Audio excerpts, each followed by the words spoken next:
Selamat pagi. Hari ini kita akan belajar tentang materi pembelajaran yang baru, yaitu senyawa lipid. Mari kita mulai. Pada materi ini, kita akan belajar tentang beberapa hal, antara lain komponen-komponen lipid, klasifikasi terpen dan penentuan unit isopren di dalam terpen. Lalu, volatile oils atau minyak atsiri, serta asam lemak dan analisis trigliserida.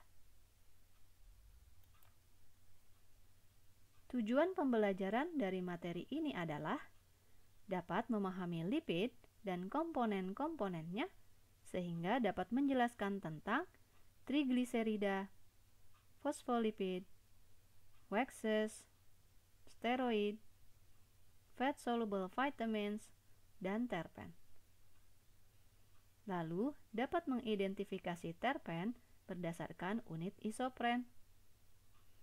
Selain itu, dapat memahami sifat fisika dan kimia minyak atsiri, serta dapat memahami sifat kimia dan analisis trigliserida. Lipid terdiri dari beberapa komponen, yaitu asam lemak, trigliserida, waxes, fosfolipid, terpen, steroid, dan fat-soluble vitamins. Jadi, ada 7 komponen senyawa yang termasuk ke dalam lipid. Mari kita pelajari satu persatu komponen-komponen tersebut. Komponen lipid yang pertama adalah fatty acid atau asam lemak. Fatty acid didefinisikan sebagai asam karboksilat rantai panjang. Sebagian besar fatty acid tidak bercabang dan memiliki jumlah atom karbon yang genap. Contohnya omega 3. Masih ingatkah kamu struktur umum dari fatty acid?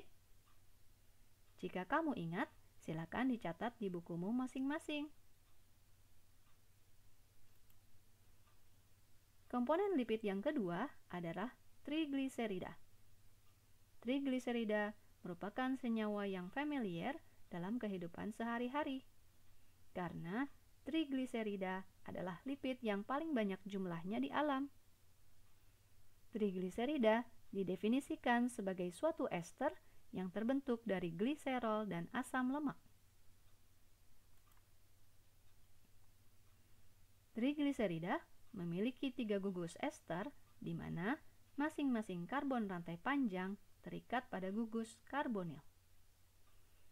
Mari kita amati reaksi pembentukan trigliserida di bawah ini. Masing-masing hidrogen pada gliserol akan mengikat gugus OH pada 3 asam lemak, sehingga menghasilkan molekul air. Maka sisanya akan berikatan membentuk struktur trigliserida. Komponen lipid berikutnya adalah waxes. Dalam bahasa Indonesia, waxes diartikan sebagai malam atau lilin. Sebagian besar waxes adalah ester yang terbuat dari asam lemak dan alkohol rantai panjang. Waxes dapat ditemukan di alam sebagai selaput pelindung pada bulu binatang dan pada permukaan daun tanaman serta buah-buahan.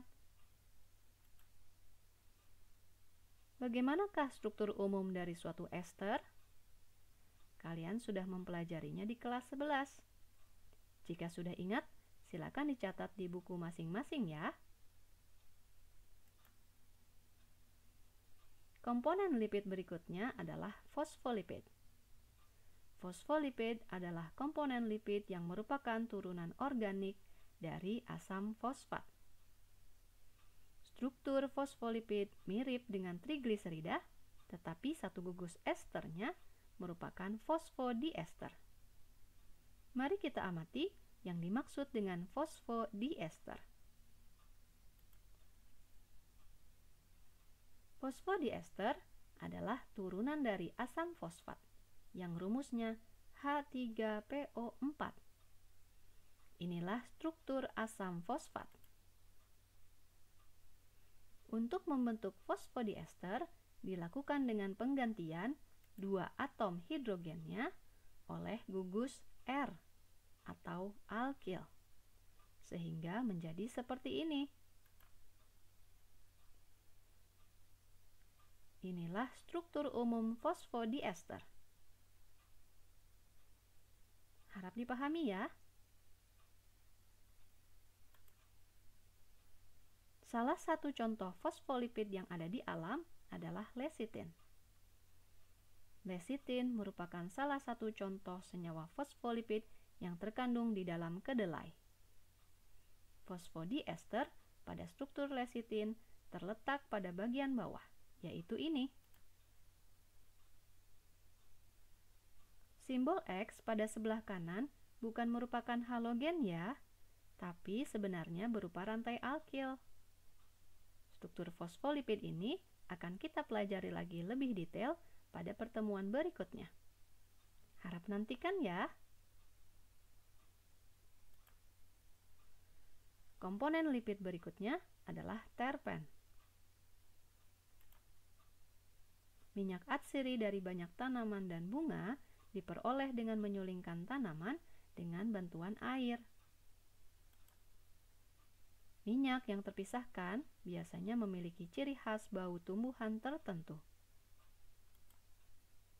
Senyawa yang diisolasi dari minyak atsiri mengandung kelipatan 5 karbon yang disebut terpen.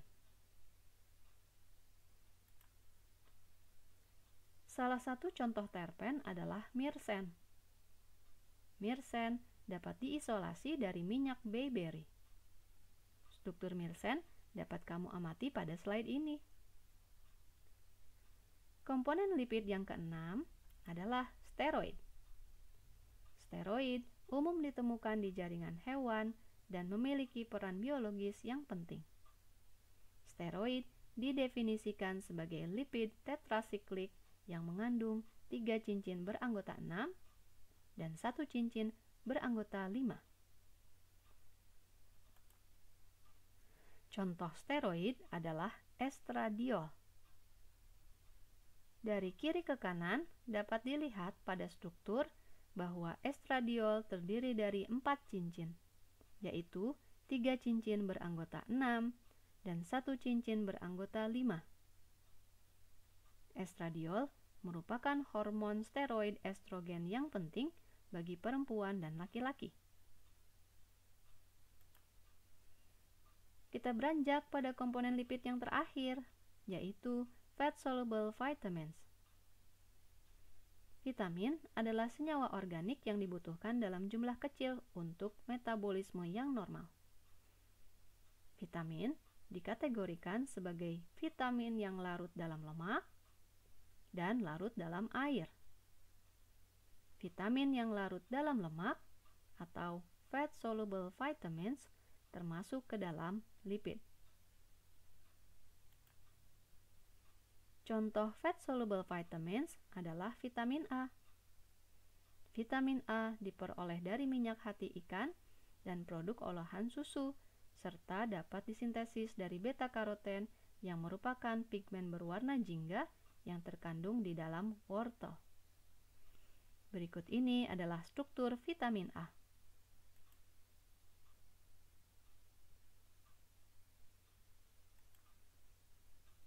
Nah, setelah kita pelajari satu persatu komponen lipid, bagaimana kesimpulanmu tentang struktur masing-masing komponen? Ternyata, golongan lipid mencakup berbagai jenis struktur senyawa kimia. Contohnya saja, bila kita membandingkan struktur umum asam lemak dan trigliserida. Sangat berbeda bukan?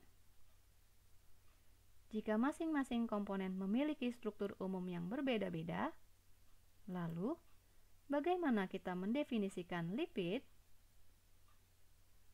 Dan jika terdapat banyak sekali komponen, apakah lipid dapat diklasifikasikan lagi?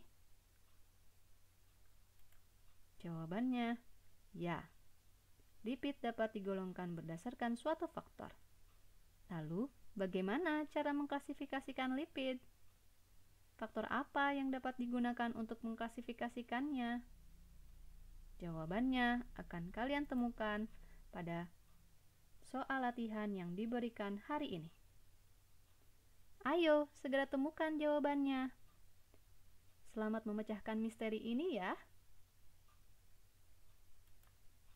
Terima kasih atas perhatian kalian. Sampai jumpa.